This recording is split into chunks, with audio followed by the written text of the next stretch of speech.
Welcome to the Lean Podcast, where we uplift, empower, and align women through shared stories of overcoming life's toughest seasons. I'm your host, Mahogany, here to guide you through inspiring conversations with women who face challenges like grief, relationship struggles, mental health battles, career hurdles, and so much more. Each episode is a safe space to find strength, connect with a community, and realize that you're not alone on your journey. Be sure to subscribe, share this episode with someone who needs it, and join the conversation in the comments. As we begin today's episode of the Lean Podcast, I'd like to start with a short prayer to bring us all into a space of peace, strength, and connection. And if you feel comfortable, please join me. Dear God, we come today with open hearts, seeking strength, guidance, and inspiration. We pray that each woman listening finds comfort, empowerment, and a renewed strength of purpose through the stories shared here. May this space be one of healing, growth, and unity. And may we all leave here feeling uplifted and ready to face whatever challenges lie ahead. In Jesus' name we pray. Amen. Hello, everyone. I am your host, Mahogany, and I'm really excited to be here today. Thank you so much for everyone who's liked, commented, and shared this far. I greatly appreciate it. The Lean Podcast is dedicated to my mom, Sabrina, and my sister, Zamani, who unfortunately lost their lives over the last couple years due to fentanyl poison. I want to just take the moment to recognize that this podcast was one birthed from grief and loss. And I'm really excited that I was able to turn my grief and loss into something so powerful, such as the Lean Podcast. On this podcast, you're going to hear a lot of women share their stories of overcoming hard times with resilience, and I hope that it empowers you. Today, I'm going to be sharing my story with you all because I believe it's only right that me as the host am the first voice you hear a story from. And because I believe that my story as well is very empowering and it can help you in any season that you may be in. So my story starts with being born in Renton, Washington. I was born to a two-parent household, and within the year of my birth, we moved to Oregon. 4 years later, my little sister was born. I grew up with my own little best friend. We did everything together. We played Barbies, we laughed, and we fought. 4 years after her birth, my other sister was born, and we continued living a good life with both of our parents. We had a great support system within our grandparents, our cousins, and all those things. We were the type of family that would get together for the holidays. We'd get together for vacations. We would just spend the weekends together, hanging out, fishing, playing volleyball, all those good things. Things were really beautiful for us. I was really blessed to have such a stable upbringing. It wasn't until I got into middle school and lost my grandfather. He was the backbone of the family. I'm not sure if you can relate, but when your family has been so structured and stable for so long and you lose someone who's such a pillar in your family, things seem to just unravel apart. And that's exactly what happened in my household. My parents started to argue more and more, and arguing turned into fighting. It started behind closed doors, but quickly escalated into fights right in front of me and my sisters. With me being the oldest, it was my responsibility to take them to a safe place when my parents were having these fights and these arguments. I had to learn early on that I am a protector and I am my sister's keeper. So that is what I was instilled with from an early age. In middle school, it was rough for me, guys. I grew up in Oregon, and for the longest, I was the only Black girl in the entire school. And shortly later, my dear friend Sandra, she moved to our area, and there was now 2 Black girls in the school. And it was rough for me being not so liked when it came to the boys. I feel like growing up in a space where girls had the long, pretty soft hair, and I was still wearing ponytails that my mom did for me or cornrows, it just really took a toll on my self-esteem. And on top of that, this is around the time where my parents started to go through the divorce. My dad had stepped out on the marriage, and my mom was dealing with a lot of grief due to losing her father. My mom fell into drugs, and I was now in a space where not only did I have to be the protector, but I had to protect myself from anything that was coming our way, whether it was strange men that I didn't recognize coming in and out of the home, or, my mom not being her best self and being passed out and having to make meals for my sisters and I, or having to go fetch toiletries for ourselves or get ourselves to school, those types of things. This was a pivotal time for my life where I had to really put on my bird girl pants as just a small young middle school student. I went on to high school, and eventually my dad was able to get full custody of us. It was still really rough growing up with a mom who was addicted to drugs and having a father who had a girlfriend who I wasn't too fond of, and she made it known that she wasn't fond of me either. I made it out of high school, and it was a few months after my senior year. I was just sitting in the airport with my grandmother, and she just asked me, if you could go anywhere for college, where would you go? Hmm. I thought I never considered going to college, you guys. At this point, my GPA was a 1.7. With all the chaos going on at home, I was never taught that grades were important or doing well in school was important. And that was a moment that changed my life forever. I told her I want to go to Texas for college. I chose Texas because growing up, whenever I would travel with my grandparents, we would always go to Texas. And I was just like, wow, look at all these Black people everywhere. I just love it. I feel like I belong here. So I chose Texas. I went on to Houston Tillotson University, where I studied criminal justice. While in college, I did all the things that college students do, but I also found a church home early on. At this point, my grandmother had remarried and her husband was a pastor. So thankfully, I was interested from the jump to just find a church home. So at least I feel like I belong somewhere, even if things get crazy in college. I was attending Wednesday night Bible studies. I was going to church every Sunday. I was doing all the things, but I was still always feeling so empty and so guilty. Guilty because, college kids do what college kids do. I was in Austin, so we were walking the street, 6th Street every Thursday and all throughout the weekend. I was drinking, I was hanging out, I was doing the things that kids do. And it left me just feeling so heavy to the point where I was just tired of it.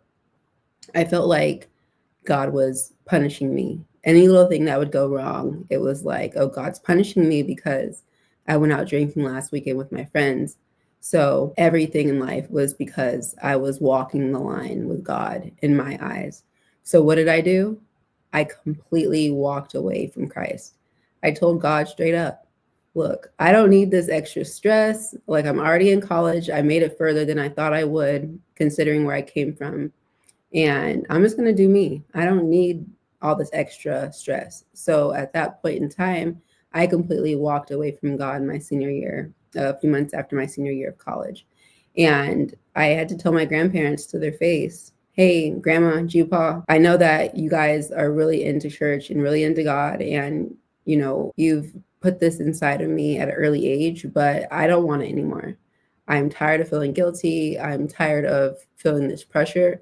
And I've done some research, you guys. At this point, I was looking at all the hidden color videos, all the ancient Egyptian videos, anything I could find to back me up to say, we don't really need God. I had pretty much started doing my own thing. And my grandparents just looked me in the eye and told me straight up, we're going to be praying for you. We love you. We hope that your mind changes. And my grandfather told me, keep in mind that God's going to humble you and bring you back to him. So, just be aware that he's not going to just let you walk away like this. So I went on through adulthood. I ended up getting married to my husband, Micah. We had a son. We bought a house, all the things. And there I was like, okay, God, when are you going to punish me? When is everything going to fall apart? Like my grandpa told me, like, when are these things going to happen? And it didn't happen. However, I always had felt this like emptiness in my spirit. It's like a feeling I can't explain. I'm not sure if you've ever felt like you had nothing to look forward to or what is life, but that's how I was feeling. And I felt guilty about that too, because how dare I feel like life is not worth living when I have this beautiful home, I have this loving husband, I have this cute baby son, I have this career, everything's so perfect. How could I feel so empty? And I just couldn't figure it out. A year after my son was born, I went on to start my fitness journey. Those of you who have been following me for a long time, for me, fitness is life. And it's life for a few reasons. One being, it's what brought me back to God. I was in the sauna one day after a good workout, and I just felt this pull on my spirit. I couldn't put my word on it. All I could do was drop to my knees in that sauna and cry out to God and tell him, sorry for walking away. I need you. I don't know what I was thinking. I really feel empty. I really feel like the missing piece is you. So at that point in time, I got back to my old routine, like I never dropped it. I got back to praying. I got back to going to church. I got back to listening to my gospel music, which was something that I had abandoned after my senior year of college. I had left all that behind. And this moment in the sauna was really me pouring my heart out to God and thanking Him for keeping me, regardless of my decision to walk away from Him. He never once stopped providing for me. And it was just really a life-changing and pivotal moment for me in my life. So it was around 2017 when I got back to Christ. And shortly after that moment in the sauna, I felt an urge to start helping other women become fit and healthy. And from there, it just took off. I just started doing my fitness business. I was able to help so many women get their help together through social media, just inspiring them, or through coaching. And I felt like I finally found my purpose, you guys. I felt like I finally found my calling. And a couple years later, after that, I had went on to build my business to be even bigger. And in 2022, I was finally granted the opportunity to leave my 9-to-5 job as a social worker and start my fitness business full time. I was so excited to finally be able to live out my purpose full time, that alongside of real estate, which was something else that I was starting to get more into around 2022. I was on fire. I felt like I had a purpose. I was on a mission. And a little bit later, I ended up having back issues during my pregnancy with my daughter. At this point, it was pretty minor, but enough to leave me with a heating pack or an ice pack on my back at the end of each day just to recover from the pain that I had been through. I was able to press on through the back pain to train my clients and do my real estate business as well. It wasn't until December of 2022 that I got a call about my mom, who had been walking around downtown Portland, fell and had a heart attack and died. It was in that moment where things really started to change and I was really starting to be challenged. At this point, my mom had been into a recovery center for 3 months and we were able to get closer than we had ever gotten before. She was calling on a regular basis. She was checking in on the grandkids, being the grandmother that I always knew that she could be. So to get the call that she had a heart attack at an early age of 55 was just really hard for me to handle. And 6 months after that, we got the autopsy report that showed her death was due to fentanyl poison. That sent me into a circle of emotions. To think my mom had finally gotten clean for the first time in my life since her drug habit had started, I just was really shocked to hear that she had fentanyl in her system. It really took me down emotionally. And on top of that, my back started to get worse. It got to a point where I had to train less and less clients in person and online. My physical limitations were one thing, but emotionally, I was suffering. And I really just didn't know what to do next. All I could really do was pray and pray and pray that God helped get me better, because I knew that I had to stay pushing not only for my businesses, but for my kids and my husband. 6 months after we found out about my mom's cause of death, we got another call. My sister had died, fentanyl poison. This was something I was not going to be able to get through alone. I knew that I needed God, but at this time, all I knew was I needed to make it to the next day. I ended up having to close down my fitness business. My back was worsening as time went on. I found out I had bulging discs in my lower back, and there was really no way to heal it. I could only mask it with different types of band-aids, whether it be acupuncture or chiropractor care or cambo or stretching or physical therapy, all the things that they tell us that we need to do to help get our backs back into working condition. Well, I did all those things and it still wasn't working.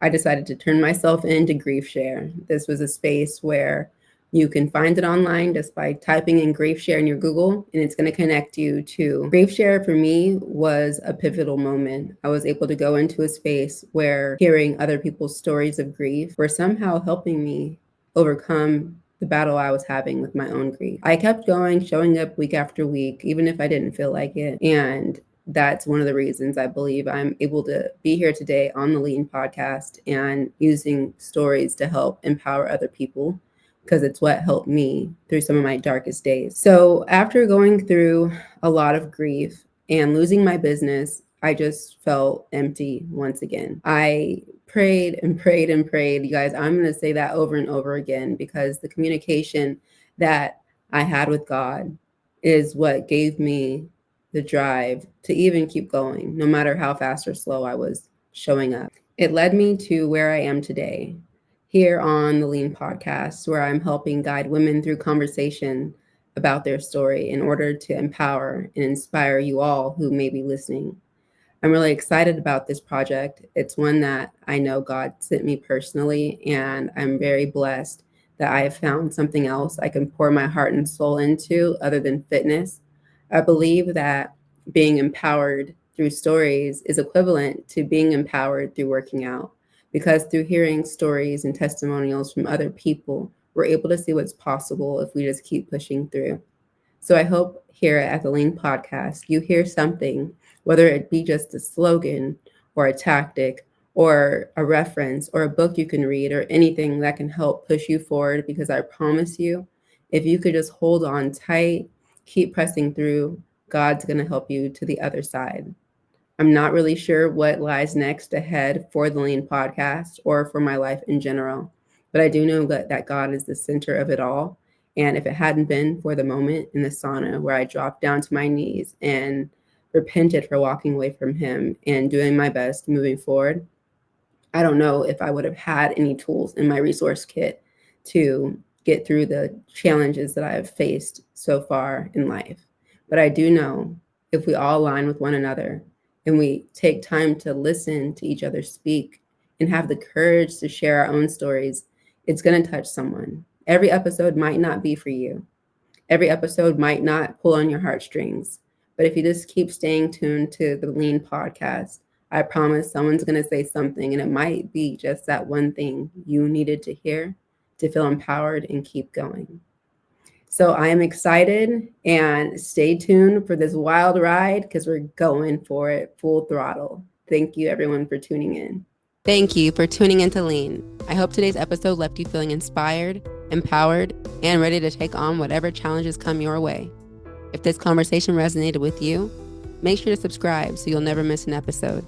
And don't forget to share it with someone who could use a little extra encouragement. The Lean Podcast thrives because of listeners like you. So let's continue to build this community. Drop a comment, leave a review, and let us know what topics you'd love to hear more about. And if you haven't yet, be sure to join our Facebook group, the Ladies Empowerment and Alignment Network, where the conversation and support continues every day. Until next time, keep leaning into growth, empowerment, and alignment. Thanks for being a part of the Lean community.